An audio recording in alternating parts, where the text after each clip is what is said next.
I just want to sincerely welcome everybody to Northwest Indiana Green Drinks. And this actually is our 13th year of continuously hosting these events. And I really want to thank our attendees. It's because of you that we are able to have great experiences together and also have absolutely wonderful speakers. So, heartfelt thanks to absolutely everybody who joins us and also who shares information about these events. And the thing that's been really great about doing this on Zoom is afterwards, from Save the Dunes is able to post these on the YouTube channel that is the subscription page for Save the Dunes. And we have a lot of people that are able to then share the event afterwards. So it's been working out really well. I want to mention that we have co-sponsors. These people are with us every single month. That would be Save the Dunes. And I mentioned Save the Dunes already. The Michigan City Sustainability Commission, of which I'm the liaison from the Michigan City Council, and also Northwest Indiana Region Resilience, which is Kathy Sippel's group. And co-hosts this month are as follows: 95.1 FM AM 1420 in Northwest Indiana, Chicagoland area, and that's also Berrien County in Michigan. 219 Green Connect, Ancillaerie, which is Kristina's gallery and framing shop.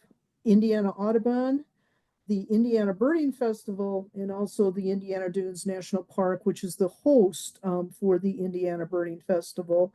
And Kristina, for a long time, has been the creator of the annual poster for that particular event. So I'm going to hand this over to Em to do a little bit of housekeeping for us, and she's going to explain to us what we can and we can't do during this time. And then she'll hand it back to me for introducing Kristina. All right, everyone. Thanks so much for joining us tonight, whether you're here in Zoom or watching on live on Facebook. Small housekeeping is that everyone is asked to remain muted throughout the event and drop any comments or questions here on the chat in Zoom, or if you're watching on Facebook Live, feel free to leave us a comment, and we hopefully will have time at the end of the presentation to answer any of those questions. Like Nancy mentioned, all previous green drinks that have been recorded are shared on our YouTube page. So I did drop the link to that in our chat here on Zoom if you want to check that out at any point. And I think that feels good to go. Nancy? Okay, great. Em, I'm just going to ask you to go ahead and do that automatic mute for everybody, except for those of us that are the hosts or co-hosts. That would be helpful. Okay, so I am very excited that Kristina Knowski is with us this evening. I've known her for quite a while now, probably at least a decade, and she's the extraordinaire framing of all of my artwork for Save the Dunes, for Celebrating Naomi Anderson, for me. So that's an additional talent that she has. She creates wonderful, exquisite watercolors of birds, and most of those are native species, if not all of them. And I'm particularly a big fan of the lakeshore birds, the little plovers and the other little tiny birds. And she has some really beautiful, beautiful paintings of those. And I also wanted to mention that I did say already that she's the owner of the framing shop and gallery called Ancillaerie, and that's in Chesterton, Indiana. And I always say framing either makes or breaks your art treasure. So, if you have something that you love, it really pays to have a professional take a look at it and get it up done correctly. So, I think I forgot something, Kristina. Oh, yes, you have a degree in fine art from, where was that? My degree is from the American Academy of Art and was in Chicago, Illinois. Thank you. Mhm. Okay, and if there's anything else you'd like to, share, feel free to do that. And I'm going to hand it over to you. All right. Thank you so much. Thank you, Em, for everything. Thank you, Nancy, for the wonderful introduction. I'm really happy to be here. I've known you guys, I've known Save the Dunes for quite a long time now and been in Northwest Indiana. Gosh, it's been over 10 years now. So I'm a true Hoosier, but I am not from originally here. I am in my store right now, so I will warn people that I am in downtown Chesterton, and that means there are trains. So if the train comes through, please forgive me. I do have my dog here. She may be howling in the background along with the train. So I might have to pause if that happens. But thanks again for everyone coming out to listen. And this is such a great organization. I'm really happy to be able to present. I'm going to try to screen share here if I can do it again, hopefully. Okay. Hopefully everyone can see that. This is just a really brief presentation about my work, kind of how I started and where I am now, mostly focusing on my artistic career, but also how I came to be where I am now. But my name is Kristina. For those, I know there's some familiar names in the crowd, so hello to all my friends and neighbors in the audience. So hello, and I do a lot of artwork, specifically with avifauna, aves meaning birds, and I try to focus a lot of my work on conservation efforts in terms of raising awareness. And let me see if I can get that to move.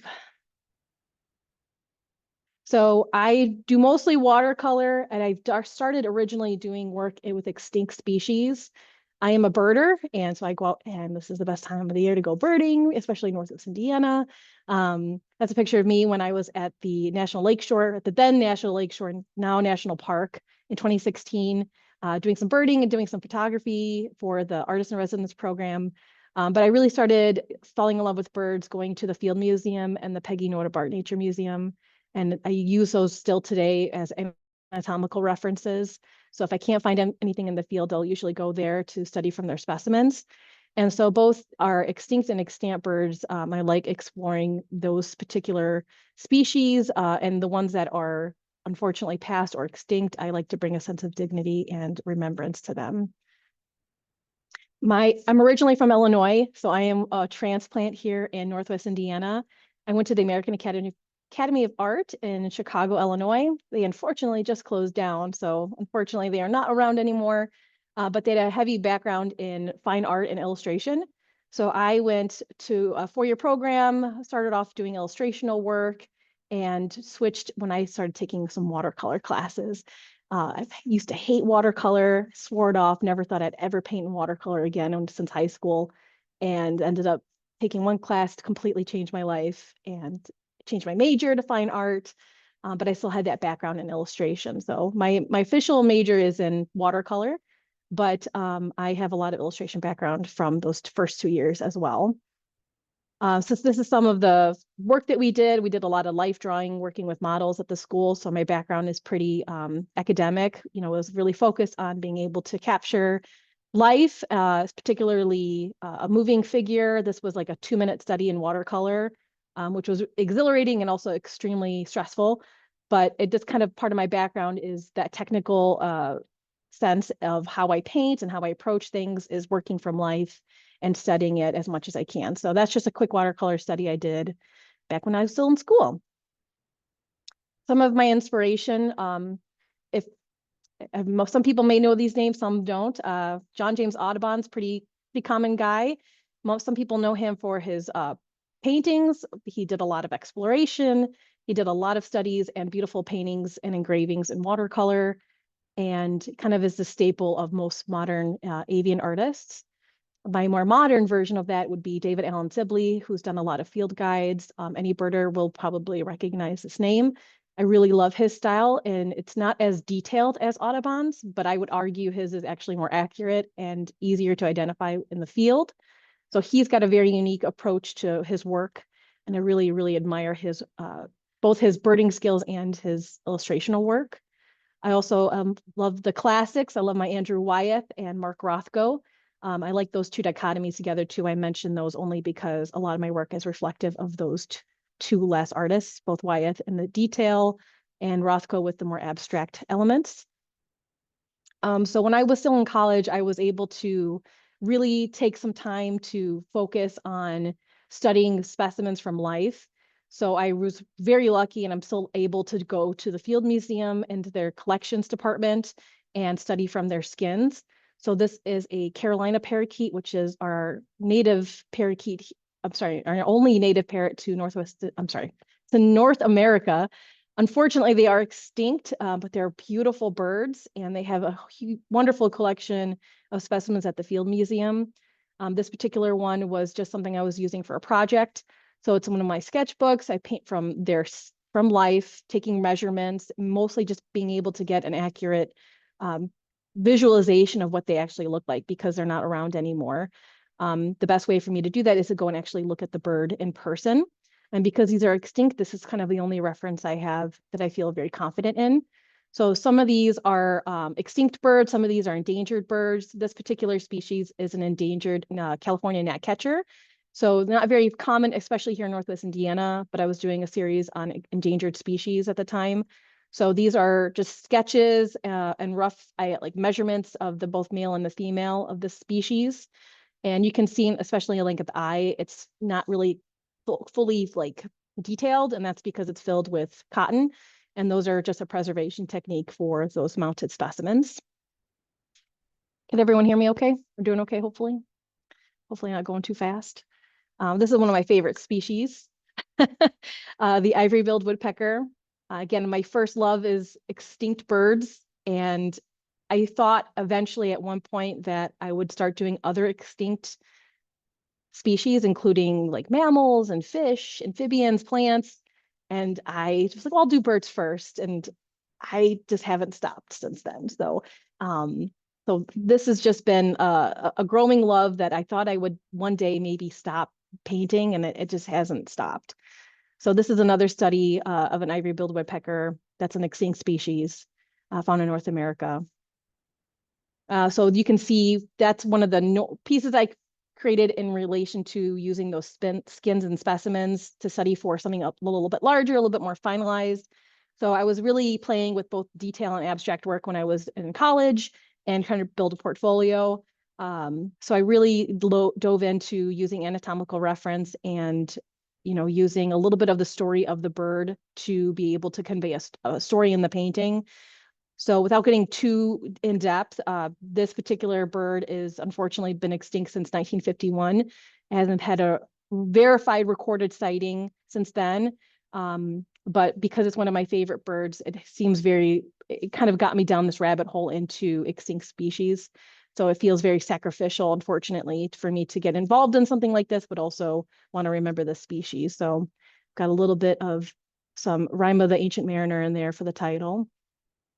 But going back to those Carolina parakeets, this was something that I did in regards to their story. The unfortunate story of their extinction is they were basically hunted to extinction, and the last pair of two Carolina parakeets were in the zoo in Cincinnati named Lady Jane and Incus. And when Lady Jane passed away, the second of her species, the zookeeper said that the Incus died shortly after because of a broken heart.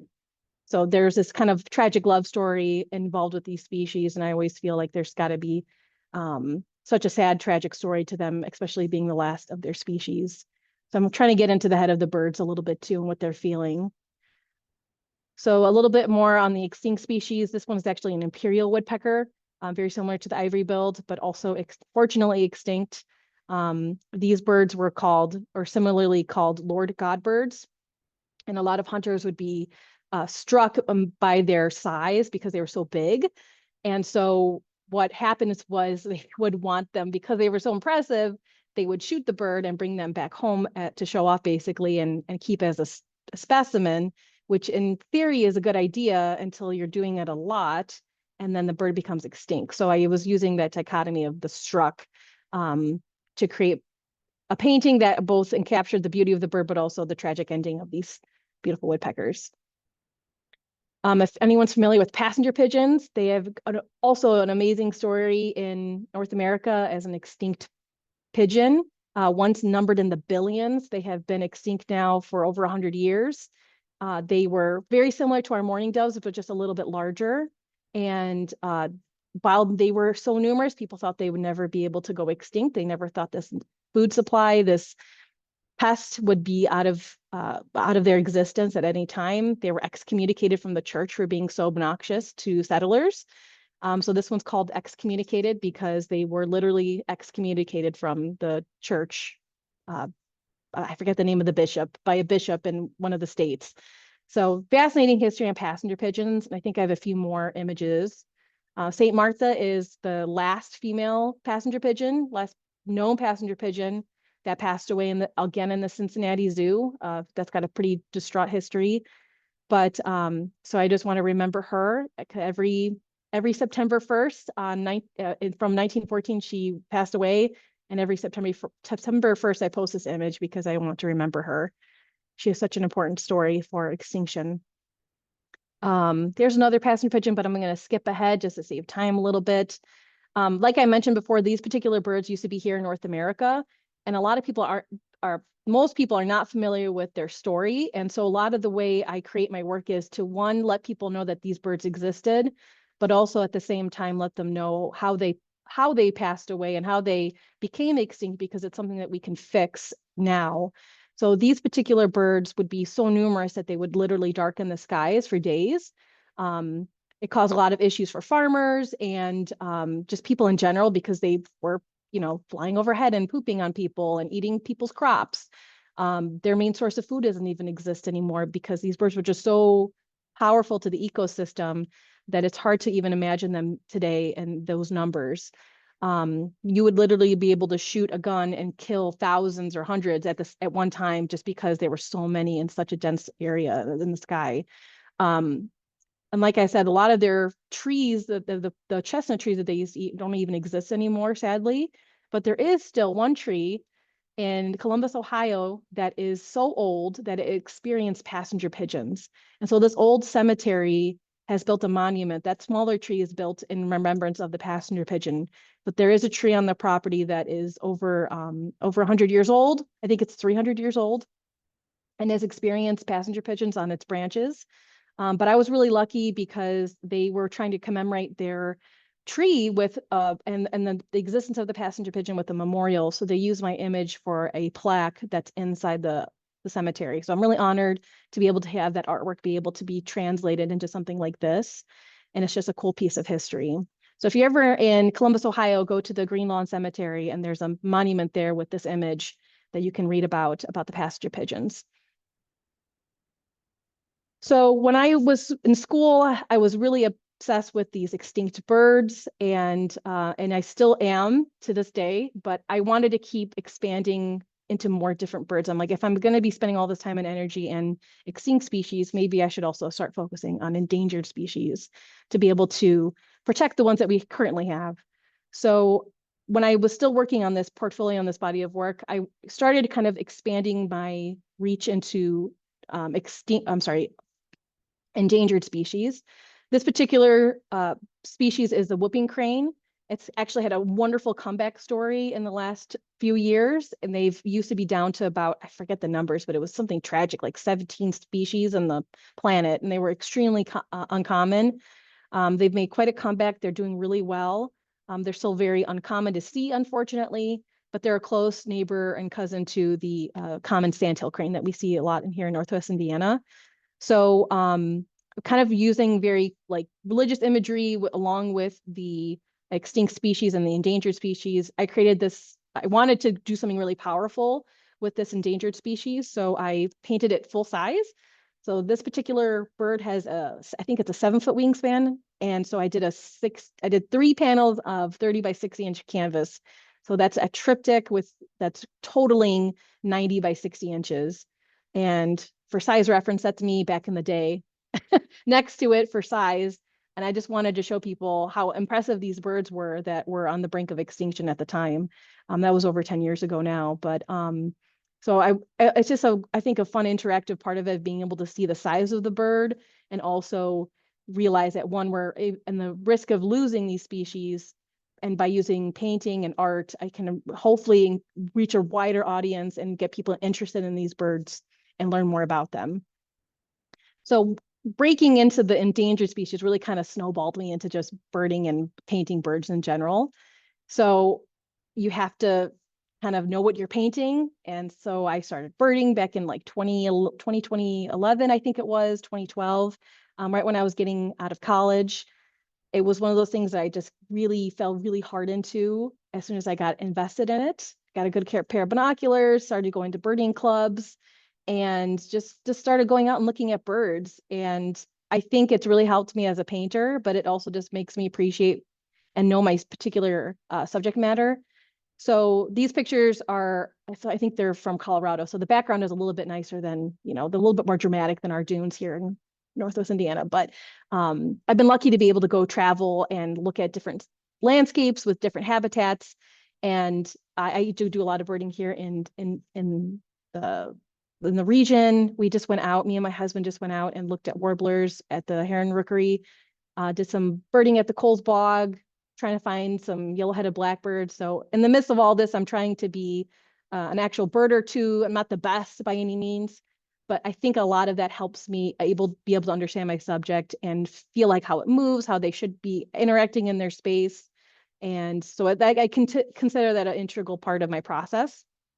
And if I can, I'll try to get reference photos while I'm out there. Not always successful. But some of these are some of the sketches I would do for, this was a particularly difficult one with gulls, but I had some illustration work for some Bonaparte's gulls and some, oh gosh, I think they were black-backed gulls at the time, but I was studying their wing patterns. The gulls are particularly difficult. I had to make sure I had some reference. So I have some books on how to make sure I had the wing pattern, the correct, size and colors and shapes. So those are just some of my process sketches and some of the books I use for reference. And then these are some of the other works I do along that are my more of my focus nowadays. I still do the extinct birds. I still do the endangered birds. I have a project coming up right now for some endangered species that I'm working on. But because I got so involved with birding and focusing on our current birds, it just kind of blended together to do extinct and extant birds. The hooded warbler, that's the one, the yellow bird with the kind of dark mask around the head. That was something I did at my time at the Indiana Dunes National Park when I was artist in residence. And I also did a project back in 2017 for CSA Valpo. And I basically tried to do every currently endangered bird on the state endangered list. So that's a worm-eating warbler singing on the right-hand side. This was some of the other pieces in that project. So a lot of these birds are considered either threatened or endangered in the state of Indiana. They've got birdie turnstone, got yellow-headed blackbird, which I was trying to find last week and I did not. There's a least tern sketch in there, black tern, and then American golden plover. All these birds you can see in Indiana, if you're lucky. I also I try to paint some birds that are not necessarily endangered, but it's definitely something you can see here. These guys are, I'm sure, coming through. I haven't seen one yet, but this is a Blackburnian warbler. If you've got a good pair of binoculars and hopefully your neck isn't too sore, you can look up and see them this time of the year. They're really tiny, but they're, a lot of people look at this and go, oh, where did you get this picture of this bird? Like, where is this? Costa Rica? And while that's true, they do migrate south. A lot of these birds can be seen here. And I think a lot of people just don't realize how vast of a species diversity we have here in Indiana. And especially with our birding festival, which I'll talk about more in a second. A lot of people don't realize how many wonderful birds we have here and what wonderful habitats. I mean, I didn't plan to come out here in Northwest Indiana to live and work, but I'm so thankful that I did, because it's such a wonderful spot to be able to bird and look at our fantastic species diversity throughout the year. So this little guy, hopefully you'll be lucky to see them in the next couple months or weeks. I also do a lot of painting from life, and these ones were, I try to be respectful of our wildlife. And so a lot of times you don't want to be photographing owls and raptors up close. So I'm lucky to be able to have a resource like Humane Indiana Wildlife. They've got some beautiful birds that are ambassadors. They are great models. You can get great close-up pictures of these particular species up close. So both of these are not taken from the wild. These are reference photos that I painted via the the wildlife rehab community. And it's been such a great partnership because they do such great work with our local wildlife and educating with their ambassadors, that I was lucky to be able to kind of reciprocate that here this year. But going back to the birding festival, I've got to do a little shout out because along with some of the fine art work I do, I still do illustrational work. And I think I'm probably most known in the area for the birding festival, which is coming up this May. We'll be in, I think, 12 days away from the birding festival. You'll see me there. And every year we start to do a poster. So some of these are posters from previous years. You can see 2019, 2020. And what they usually do, the festival is via Indiana Audubon, and they host a 4 to 5 day workshop or festival with various workshops, trips, and outings. And it's a fantastic event if you're a new birder, if you're an experienced birder, if you're just someone who wants to look around and see what the festival's about. It's such a great event. I highly recommend it for everyone. And it's right here at the National Park Visitor Center off of 49 in Chesterton. And they both go into the state park, the national parks, and various other locations. So these are some of the posters I've done for the birding festival. Again, just really highlighting the variety and diversity of species that we have here, especially during spring migration. That can be really, really difficult to choose a species to promote. The one with the purple background is a prothonotary warbler. We're very lucky to have a nesting pair almost continuously at the boardwalk on Trail 2. If you don't want to get an easy shot of a prothonotary warbler, I highly recommend checking it out. You can see the nest box there right from the boardwalk. And I know Jim's hiding in the audience right now, but him and Penny are really, really, the people we should be thanking for those nest boxes. So I know they're not involved anymore, but they really have done a lot of work to be able to make that habitat for the prothonotary. So thank you. And the other species we have of the blue background is the bank swallows. I'm sorry, I got my brain. These are the bank swallows. So they nest in the sand dunes. And unfortunately, we didn't have quite a wonderful festival that year with us, which was 2020. But if you have this poster, congratulations, because we really didn't have a festival that year because of COVID. These are some of the other posters I've done throughout the years. Working on the one, or finishing up the one right now, actually, for 2025. But we'll do an unveiling the Wednesday previous to the festival. And again, it's just highlighting some of the beautiful species we have in the area coming through, like avocets, black crowned night herons, sandhill cranes, willets. It's just a fun event. So I'm really happy to be able to work with Indiana Audubon on this. And it's been such a great partnership. I'm happy to, to be able to help them, but also it just is really, really fun and exciting to be able to work with them every year.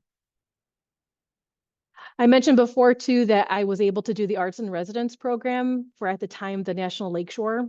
And that was such a great opportunity to be able to really look at what is basically in my backyard and be able to really understand the significance of it by being able to go and take 2 weeks to just explore and really dive deep into this habitat.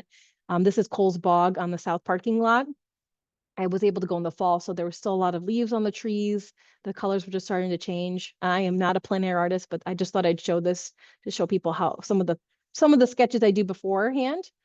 But again, a lot of my work is trying to basically take note of what we have here in the area and showcase that with people. And sometimes it's plants included.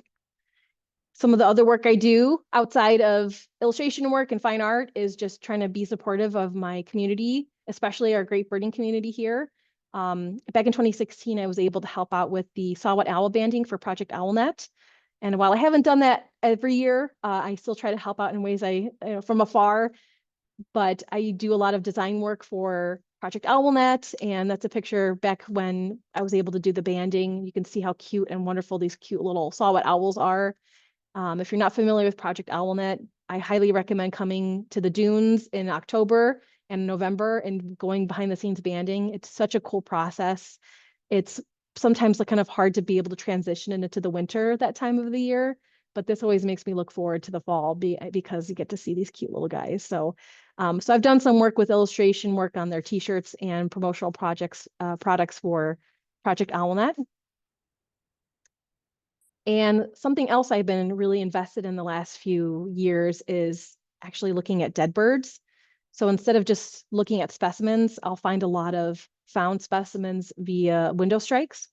This is a quote from David Allen Sibley's book, What It's Like to Be a Bird. And basically what he's saying here is, you really usually don't find a dead bird in the wild. If it's dead and you come across a dead bird in your walk or hike or just your everyday life, it's usually because of a human-led death. So whether that be a window strike or a dead or a cat attack, being hit by a vehicle, it's usually human related. And so I was really struck by that kind of notion that you can't really find a dead bird in the natural habitat. So that human interaction is really responsible for that specific bird. So again, making that connection between human interaction, what we do every day, how we build things, how we drive, how we, walk about our day, rat poisoning, driving too fast down a road, putting windows up that are too reflective that birds are striking into. These are things that, everyday people can usually help with. This particular bird was a photo reference I borrowed from a great photographer friend of mine, Pete Grube, and he found it along the side of the road. So it was more than likely a vehicle collision. And these particular birds are known for their dance during the spring migration. Spring migration. So I thought it was such a beautiful image that he captured that unfortunately wasn't death, but it really mimicked the bird's dance in life. So by painting these dead birds, it's kind of going back to my roots with painting from the specimens, but also making the connection between human choices and human interaction with these birds that caused their death. Some of these are found specimens that I found just from me walking down the street to work. There's a red-bellied woodpecker that was found in a parking lot. I think he had been struck by a truck. And then the Swainson's thrush.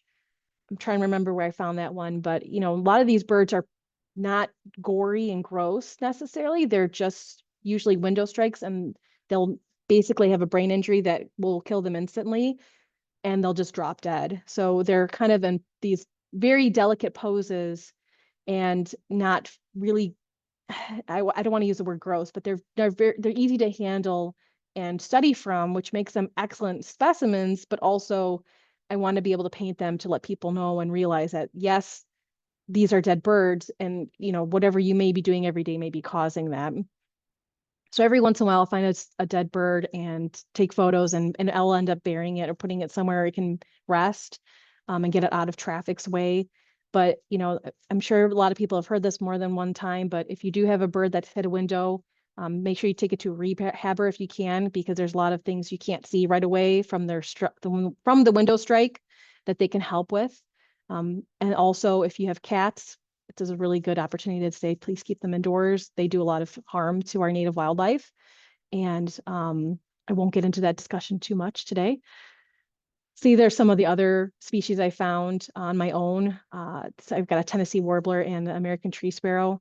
So again, these are all just birds I've come across. And a lot of the times I'm not looking for them. I happen to see them accidentally. So it's really sad. And it's also heartbreaking to be able to paint these. It's this weird dichotomy of me being excited to be able to paint something, but at the same time, I've got a dead bird on my hands. So, and especially right now, please don't handle dead birds because of the flu going around. So you don't want to transfer that. This is a particular piece I did in remembrance of a northern flicker experience I had in driving in Chicago. I forget what I was doing downtown, but I saw a flicker, my birding, senses were going off, and I saw a flicker kind of fluttering around downtown. And I was like, well, that's odd. Like, that's not supposed to happen. So I went to go check him out and make sure he was okay. And he was just conscious enough to be able to fly away from me, but he had clearly been struck by a window. So he was able to escape, but I couldn't quite follow him to take him to a rehabber. And the bird stayed on my mind for so long that I found like the next day I found another separate dead flicker. And the guilt of just being able to not help with that particular species, I created a whole painting just based on that experience. So this is called Entropy of Guilt. But unfortunately, a lot of these woodpeckers are built to be able to withstand that, pressure and that hitting of something hard like that, like a tree. But unfortunately, with the way they're flying, it just really hurts their brains and their bodies, and they're not able to recover. So it's kind of mixing some of my older work with my more newer works with that one. And then luckily, a lot of this is all happening at the same time. So I'm painting and doing a lot of these studies and these shows, but I've been doing a lot of illustration work in the same time. And this year I was really lucky to be able to unveil a poster with Humane Indiana Wildlife. And I feel like this is probably the pinnacle of what I've been trying to do for the last 10, 15 years as an artist, is to be able to create work that people can easily access that is literally helping other birds and wildlife. So their mission is so connected to what I do as an artist. It was just a perfect fit to be able to make a South Shore poster that is literally helping raise funds for Humane Indiana Wildlife. So this was just unveiled this year. And we use one of their ambassador owls, Freya, the great horned owl, to make this poster. Came up with the design, included some other wildlife like the flying squirrel and some bats, and as well as our iconic dunes background to be able to really hit home to people that this is our home, this is where we live, and this is where these animals live as well. So why not preserve and protect it? Because it makes everybody it makes sense, and it makes sense for everyone, both humans and animals alike, to work together. So this poster is available via Humane Indiana, and I'm happy to carry it here at the store now too. But it was such a great combination of goals that I feel really proud to be able to have this poster available from Humane Indiana. And if I have any free time, I'm really happy to be able to go out with my local birding chapters, or Audubon chapters, and promote legislation that supports birds. This is with fellow artist Christine Hubble, Melissa Washburn, and my birder friend Debbie Robbins. We decided to go down to the State House at the Indiana Capitol House. We were with our local chapter of the Dunes Calumet Audubon and Audubon Great Lakes to help protect our wetlands and clean water. So a lot of the times they're, trying to get these legislators to pass these bills, and we're just there to help kind of, cheerlead on. What did we help that day? I have no idea, but it definitely feels like you're trying a little bit there. So if I can, I'd like to support our, local actions as well. And so I do a lot of shows in the area as well. This was back about a couple years ago at Lubeznik. This was a series just on the extinct ivory-billed woodpecker. I'm hoping to have an exhibition with just that work in the next year or two. But I'm just looking for a space to be able to handle some of the larger pieces. And then this last year, I recently opened my own frame shop here in Chesterton, which Nancy mentioned earlier. And that's been kind of like my bread and butter the last few years to be able to do framing. It's something I fell into back in college, and I really fell in love with it. But what's unique about my own shop is that we're trying to showcase local artwork, and specifically wildlife and bird art of the area. We have such great local artists. We're trying to showcase that here at the gallery, but also give back to our local organizations. So the term ancillary is to basically help support our local arts organizations, our conservation organizations. And the area is just kind of a nod to the bird and avifauna part of our lives. So we are here to support not only our arts organizations, but also our bird and conservation organizations. So currently we have on display Laura Krentz, who's a Laporte artist, and she does these beautiful landscapes with the Duneland plein air painters, which is focusing on our areas, natural landscape. So there's a picture of her with I think that's Kemmel or Lakeview or Kemmel Beach. And I'm just looking around the gallery right now, and she's got, all these beautiful landscapes of just our local area that again are just showing off and appreciating our local area via art. Last show we had was with Christine Hubble, who was pictured earlier as well. And she does also some beautiful birds. So it's just a way to be able to showcase what beautiful landscapes and bird life we have in our community here at the shop. So if you get a chance, come on in. We've got local art that's also native or local to the area. Some of the current projects that are going on right now for me in particular in relation to art and conservation. I mentioned the South Shore poster for Humane Indiana Wildlife that just became available. I'm doing some illustration and commission work all the time. The big one is the Indiana Dunes Birding Festival, which is just around the corner. I'll be doing an art workshop with them. I do their marketplace every year. And we do an art exhibition in the visitor center. So again, helping to promote our local artists, but also showcasing the bird life that we have here in the area. With the Art Barn School of Art in Valpo, I'll be doing an endangered species exhibition with a group of other artists as well.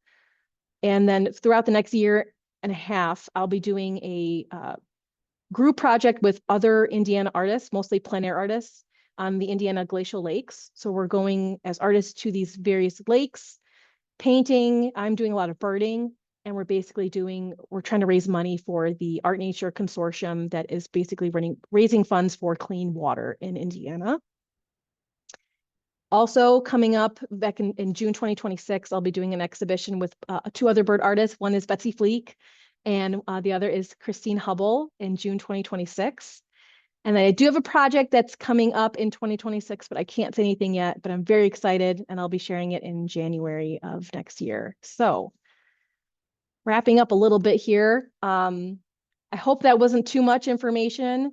I've got all my contact information there for anyone that wants to stay up to date with me. This is all my art specific pages, but you can also just find me at the Ancillaerie shop.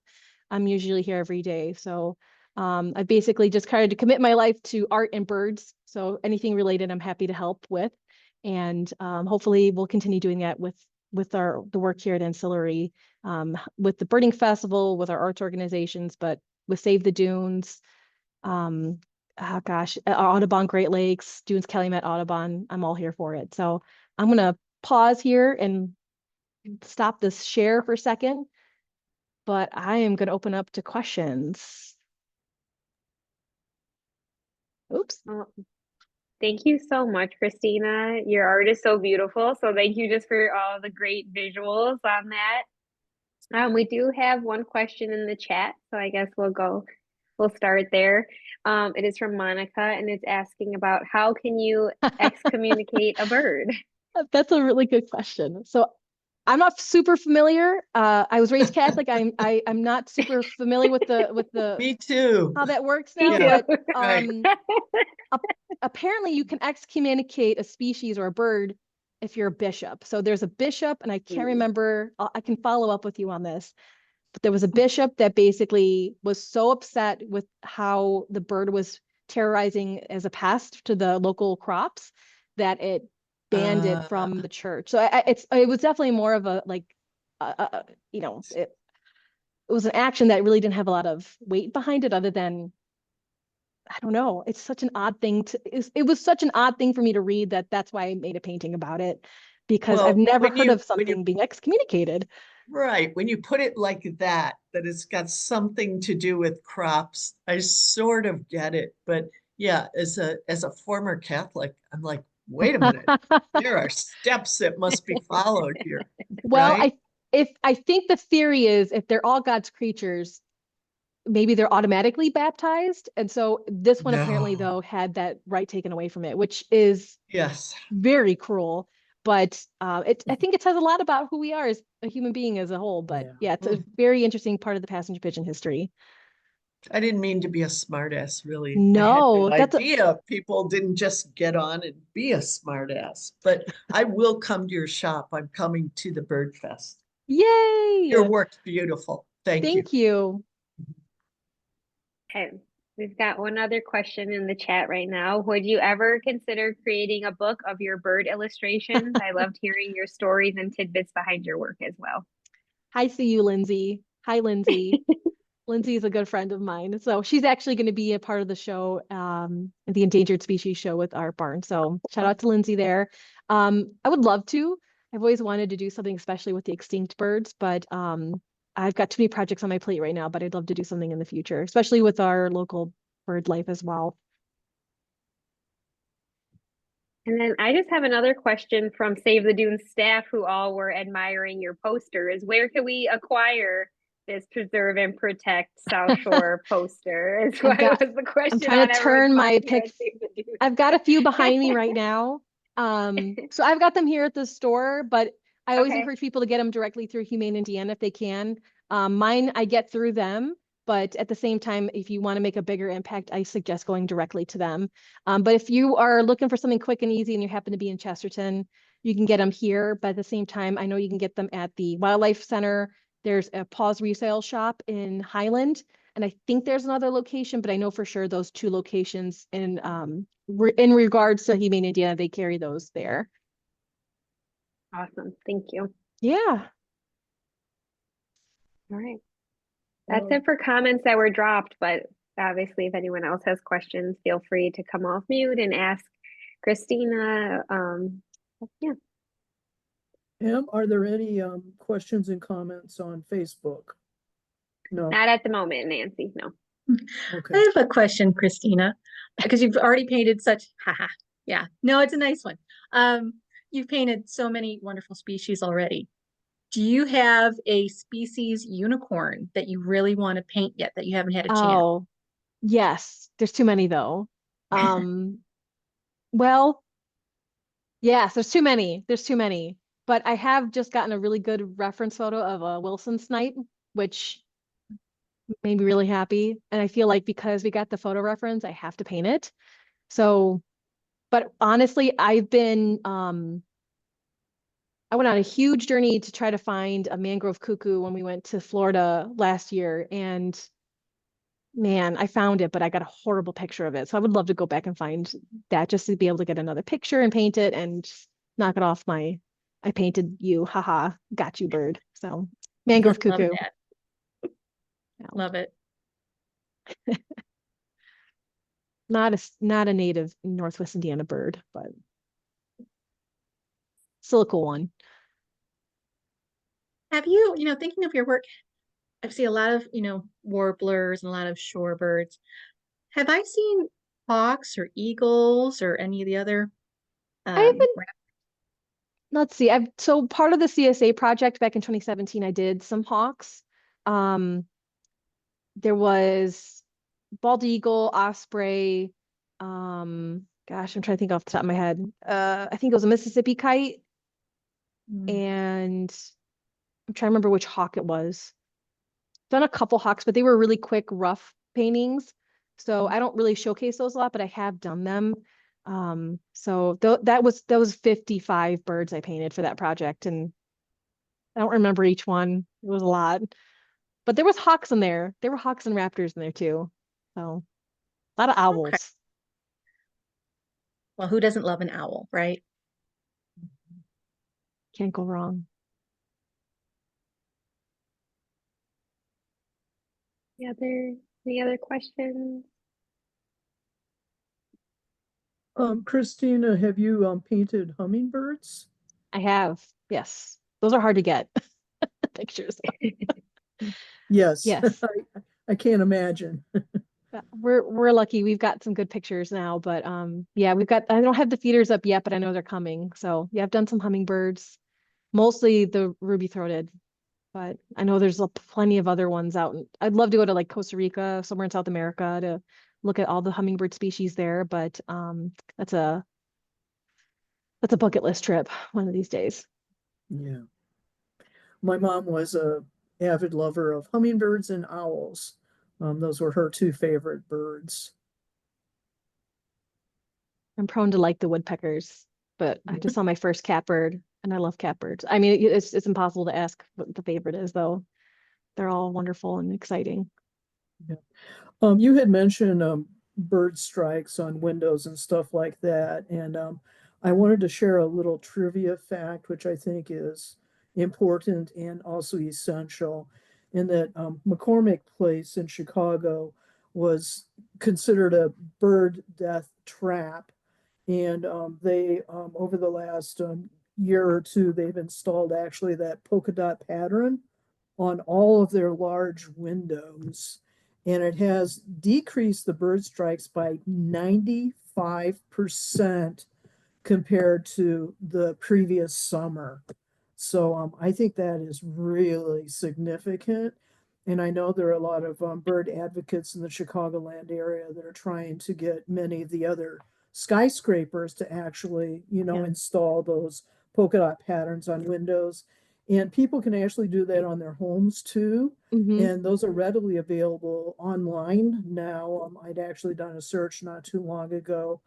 So individuals can actually buy those rolls and install them on windows that they may have, quite a few bird strikes on. So, I'm so glad that they were able to make that change. It was a lot of pressure from local residents and groups. So I think that was such a heartwarming story to see actually change happen and work. It's amazing. So yeah, I'm glad the numbers are so dramatic on the favor in favor of birds in that situation. and they A also have the perfect, yeah. lights out policy in the skyscrapers during migratory season too, which is happening right now. So I think Chicago's really been great as far as being a big city and really trying to help the birds. Okay.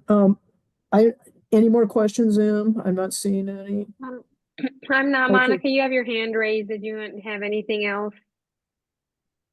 No. Yes, I did. Okay. I Yeah. just kind of want to know, when is it okay to do taxidermy? And do you have a taxidermist in your community? Oh, so that's where it gets okay. So taxidermy is not my specialty, No, true. um, but I do know that you cannot so when I see those window strikes, like technically I'm not allowed to take those birds. Those are Oh, really? protected under the Migratory Bird Treaty Act. Hmm. So if you do come across a dead bird, I think technically it's fair game if it's a non-native or non-migratory species. So like a starling, a house sparrow, a pigeon, those are not considered or they're not protected under that act.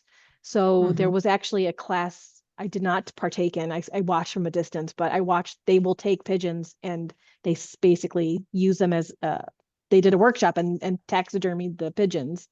But it's a Hmm. really complicated process. It's its own art in itself. Yeah. But there's places I know out here, but I usually just trust the people at the museums because they're doing it for a specific reason. Hmm. And there's definitely an art to it. If you go to the Field Museum and you go to some of their specimens, you can see some of them are just really had a hard life. Hmm. But they're great. They're invaluable, and I love seeing them over time too because the skins are great to see changes over time. I forget which species they looked at, but the coloring of the bird had changed over like the last century, and they were able to actually Right. record it that way. But in terms of who does taxidermy out here and how to do it properly, that I don't know. Um, Hmm. and I don't want to get involved with that because then that does involve gore and skinning things, and it's not a fun Yeah. process. Unless you're into that, which is fine. No more power to you. Hmm. Okay.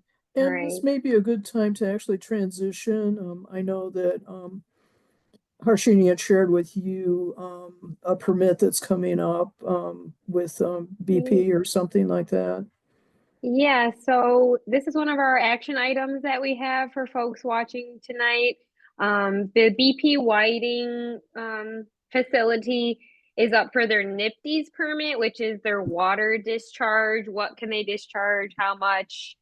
So that permit is up for renewal, and we attended the community hearing where they went over what was in the permit, and public comment is open right now until May 9th. So if that interests you, I'm going to drop a link to our partners at the Environmental Law and Policy Center. They have a fact sheet out right now that goes over that NIFTY's permit and some of the things that we're concerned at.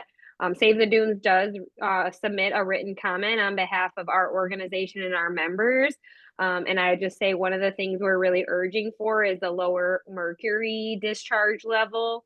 So if you're interested in this and feel the need to write a public comment to them about their discharge numbers and why it's important for both conservation, environment, people, and animal health and all that good stuff.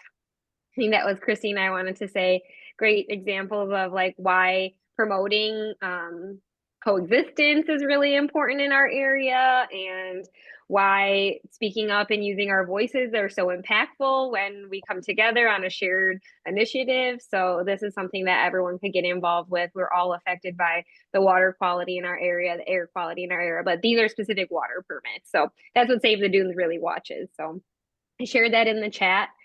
Feel free to send those over by May 9th to BP through IDEM. That's Indiana Department of Environmental Management. And then I will share some upcoming Save the Dunes events before we say goodnight for the evening. This weekend coming up, we have a volunteer drop-in garden day here at our headquarters at the Barker House in Michigan City. If you're interested in native gardening, getting your hands dirty, coming out and doing some early plant ID with us, we will be out on Saturday, May 3rd from 11 a.m. to 1 p.m. And then the following weekend, we have yoga in the garden. So if you don't want to do actual gardening, but enjoy the space and see what we're doing over here, that is free and open to the public as well, with, suggested sliding scale donations for participation for that, but free and open to the public. That's on May 10th. That will be starting at 1 p.m. And then, of course, I've got to give a little shout out to our upcoming fundraiser, the Dunes Dash 5K. It's going to be happening for the second year in the Indiana Dunes National Park at West Beach. It is, quote, the most beautiful and treacherous 5K that people have ever done, but you don't have to run. You can walk or meander or stop and take as many pictures of lupins if they're still blooming. And that is going to be on Saturday, May 31st of this month. So tickets are available for those on our website, along with a bunch of other upcoming events that I won't take any more time letting on that. And of course, we've got our schedule next month's green drinks as well, where we'll have our presenter Brian Forrest with us on Thursday, May 5th. And I'm just going to give a little bit of background on that. Yeah. Em and I were fortunate enough to hear and experience his presentation during Pride Month in Michigan City. And he'll be talking about a very interesting topic is Harriet Colfax, who was the lighthouse keeper in Michigan City for, I don't know, 4 decades or something. She ends up being the longest standing lighthouse keeper in the whole United States. So she has a very fascinating life. And then he'll also be talking about her partner, Ann Hartwell. The two of them were really dynamic members of the Michigan City community back in the 1800s. And Brian is a joy to listen to. He makes history come alive, I guess I can say that. And he's a retired National Park Ranger who recently came out of retirement for the summer. He's actually going to be doing a stint at one of the smaller national parks in upper someplace in Michigan. I didn't even know where it was at. And then also he's currently teaching a class at IU, which is one of those introductory courses for brand new freshmen at Indiana University. He's just extremely interesting, extremely personable. And I'm sorry we discovered him so late, actually. I think he was flying under the radar for a long time. So please join us for that. Share with your friends, colleagues, neighbors, groups, whatever. Let's give him a really warm welcome, as we've done for Kristina tonight also. Kristina, just, from the bottom of my heart, thank you so very much for sharing your exquisite paintings, for, letting us know about, extinguished species and presenting them so lovingly and so caringly.